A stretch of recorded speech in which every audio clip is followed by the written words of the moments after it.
कहानी की शुरुआत रॉबर्ट नाम की एक स्पैरो से होती है। वो आज बहुत जल्दी जल्दी में अपना खाना ढूंढ रहा था क्योंकि आज उसके अंडे से उसका बेटा बाहर आने वाला था और वो जल्दी से खाना लेकर अपने घर जाना चाहता था। वो एक लड़की से उसका कुकी छीनकर भागने लगता है और जल्दी से अपने घोंसले तक पहुंचता है और अपने बेटे रिचर्ड को उसके अंडे से निकलने का इंतजार करता है। अभी रिचर्ड बाहर ही आने वाला था कि तभी वहाँ एक बड़ी सी कैट उन पर हमला कर देती है। रॉबर्ट और उसकी वाइफ मिलकर उस कैट से लड़ते हैं। वहीं कुछ दूर पे अरोरा नाम की एक बगुला मछलियाँ पकड़ रही थी। तभी उसे उस कैट की आवाज़ सुनाई देती है। वो भागकर तुरंत वहाँ पहुँचती है। वो देखती है कि वहाँ कोई नहीं है। तभी एक पत्ते के नीचे से वो अंडा फूटता है और उससे रिचर्ड बाहर निकलता है। अरोरा उससे पूछती है कि तुम्हारे पेरेंट्स कहाँ हैं, पर रिचर्ड उसे ही अपनी मॉम समझने लगता है। अरोरा देखती है कि इसका देखभाल करने के लिए यहाँ कोई भी नहीं है, इसलिए वो रिचर्ड को उठाकर अपने साथ अपने घर ले आती है जहाँ उसका बेटा मैक्स भी होता है। कुछ देर बाद अरोरा का हस्बैंड क्लॉडियस वहाँ आता है और वो रिचर्ड को देखकर उससे पूछता है कि ये कौन है और यहाँ कैसे आया। रिचर्ड क्लॉडियस से भी लिपट जाता है और उसे अपना डैड मान लेता है। मैक्स को भी वो काफी पसंद आता है। क्लॉडियस अरोरा से कहता है कि ये हमारे साथ नहीं रह सकता। अरोरा उसे समझाती है कि ये बिल्कुल अकेला है, ये कहाँ जाएगा। किसी तरह क्लॉडियस उसे सर्दियाँ आने तक अपने पास रखने को मान जाता है। मैक्स रिचर्ड को अपने छोटे भाई की तरह ही मानता था और वो दोनों मिलकर दिन भर खेलते रहते थे। कुछ दिन बाद वो समय आ गया जब बगुले माइग्रेट करके दूसरी जगह जाते थे और इसलिए क्लॉडियस अरोरा को समझा रहा था कि अब रिचर्ड को यहाँ अकेले ही रहना होगा क्योंकि वो उनके साथ उतनी लंबी दूरी नहीं तय कर सकता। अरोरा कह रही थी कि अभी वो बहुत छोटा है, वो अकेले कैसे रहेगा। क्लॉडियस अरोरा और मैक्स को अपने साथ कहीं चलने को कहता है, पर वो रिचर्ड को घर पे ही रहने को कहते हैं। पर रिचर्ड कहाँ मानने वाला था। वो छुपकर उनके पीछे आता है। वो देखता है क्लॉडियस अपने बाकी सभी बगलों के ग्रुप से कह रहा था कि समय आ गया है उनके माइग्रेशन का और वो सब मिलकर अगले सुबह अपने अफ्रीका तक जाने का सफर शुरू करेंगे। तभी रिचर्ड का पैर फिसलता है और वो सीधा उन बगुलों के बीच में जाकर गिरता है। क्लॉडियस अब अपने आप को रोक नहीं पाता है। वो रिचर्ड से कहता है कि वो एक स्पैरो है, इसलिए वो उन बगुलों के साथ नहीं आ सकता। रिचर्ड हंसने लगता है और कहता है कि आप मजाक कर रहे हो ना, वो तो एक बगुला है, अभी वो छोटा है इसलिए ऐसा है, पर बड़ा होकर बिल्कुल वो उनके जैसा ही दिखेगा। अरोरा रिचर्ड को लेकर उस जगह पर जाती है जहाँ उसे वो मिला था। वो उसे बताती है कि तुम मुझे यहाँ मिले थे, तुम्हारे पेरेंट्स यहाँ नहीं थे जब तुम पैदा हुए थे, इसलिए वो उसे अपने साथ लेकर चली गई। रिचर्ड मानने को तैयार ही नहीं था कि वो उनका बेटा नहीं है।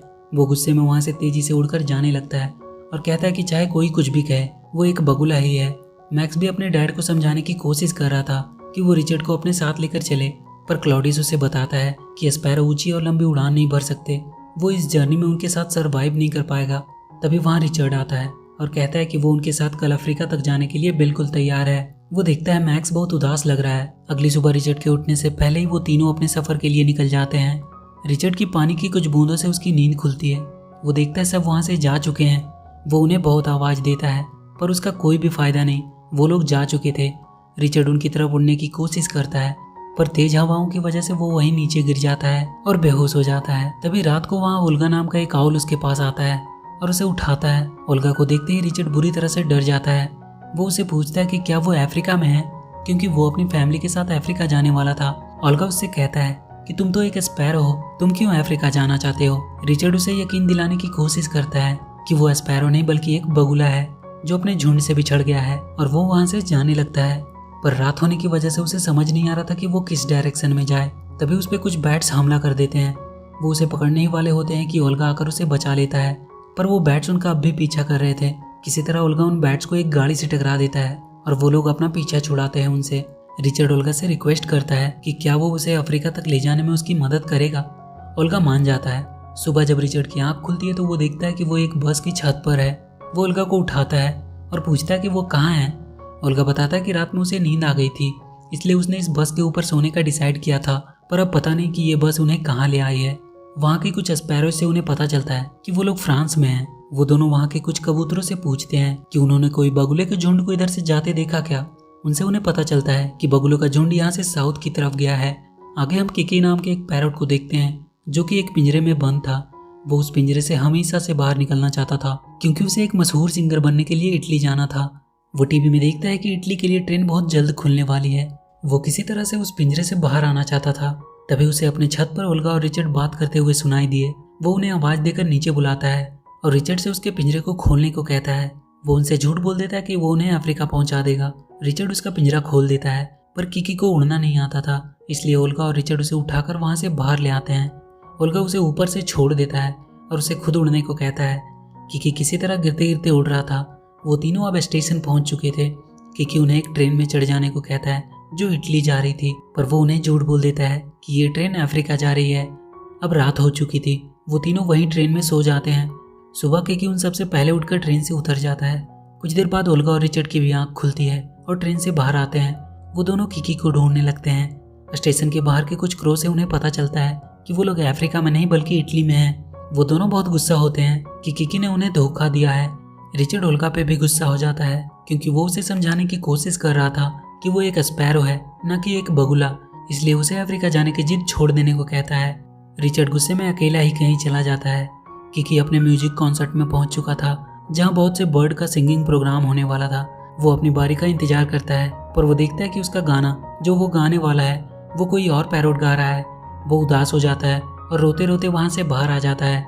वो बाहर बैठा रो रहा होता है। तभी कुछ बर्ड से कहते हुए सुनता है कि एक स्पैरो समुद्र पार करके अफ्रीका जाने का सोच रहा है। वो समझ जाता है कि वो रिचर्ड ही है। वो तुरंत उसे बचाने के लिए भागता है। वो ओल्गा से मिलता है और कहता है कि रिचर्ड समुद्र पार करना चाहता है, उसकी मदद करनी होगी। ओल्गा किकी पे बहुत गुस्सा था, इसलिए वो उसे उठाकर वहीं पटकने लगता है। किकी उसे सॉरी बोलता है और फिर वो दोनों रिचर्ड के पास पहुंचते हैं जो एक ऊंचे से पहाड़ के ऊपर से छलांग लगाने वाला था। वो उसे रोकने की कोशिश करते हैं पर वो नहीं रुकता और कूद जाता है, पर बहुत जल्द ही वो नीचे गिरने लगता है। ओल्गा और किकी उसे बचाने के लिए कूदते हैं और वो दोनों रिचर्ड को पकड़कर ऊपर ले आते हैं। वो तीनों अब बादलों के बहुत ऊपर उड़ रहे थे। वो तीनों अफ्रीका की तरफ बढ़ जाते हैं। उड़ते उड़ते अब रात हो चुकी थी। तभी एक प्लेन उनकी तरफ आता हुआ दिखाई देता है। वो उससे बचने की कोशिश करते हैं पर ओल्गा प्लेन से टकराकर नीचे गिरने लगता है। वो दोनों उसे पकड़ते हैं पर वो बहुत भारी था। वो जल्दी कहीं लैंड करने का जगह ढूंढने लगते हैं पर चारों तरफ सिर्फ पानी ही पानी था। तभी उन्हें एक शिप दिखाई देती है। वो उसके ऊपर जाकर गिरते हैं। ओल्गा अभी भी बेहोश ही था। वो दोनों उसे उठाने की काफी कोशिश करते हैं पर ओल्गा नहीं उठता है। वो रोने लगते हैं। तभी ओल्गा अपनी आंख खोलता है। वो तीनों काफी खुश हो जाते हैं। सुबह किकी उन्हें बताता है कि यह शिप भी अफ्रीका की तरफ ही जा रहा है और वो लोग बहुत जल्द अफ्रीका में होंगे।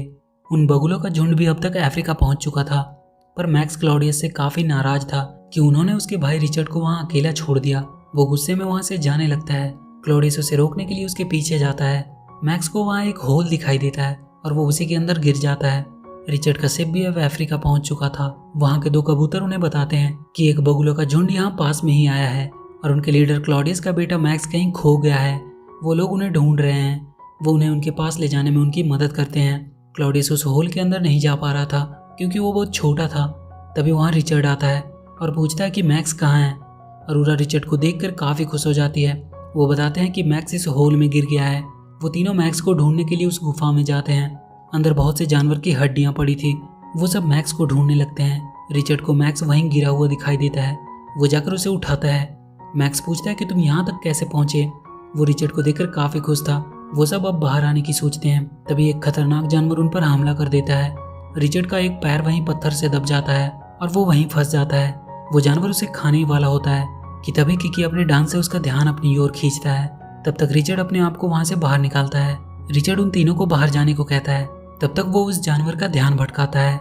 वो तीनों बाहर आ जाते हैं पर रिचर्ड अभी भी अंदर उस जानवर से लड़ रहा होता है। वो अपनी चालाकी से उस पूरे गुफा को उस जानवर से ही गिरवा देता है, जिसमें वो जानवर वहीं दब जाता है और फिर वो सही सलामत बाहर आ जाता है। अरोरा उसे गले लगा लेती है और कहती है कि वो कभी उसे छोड़कर नहीं जाएगी।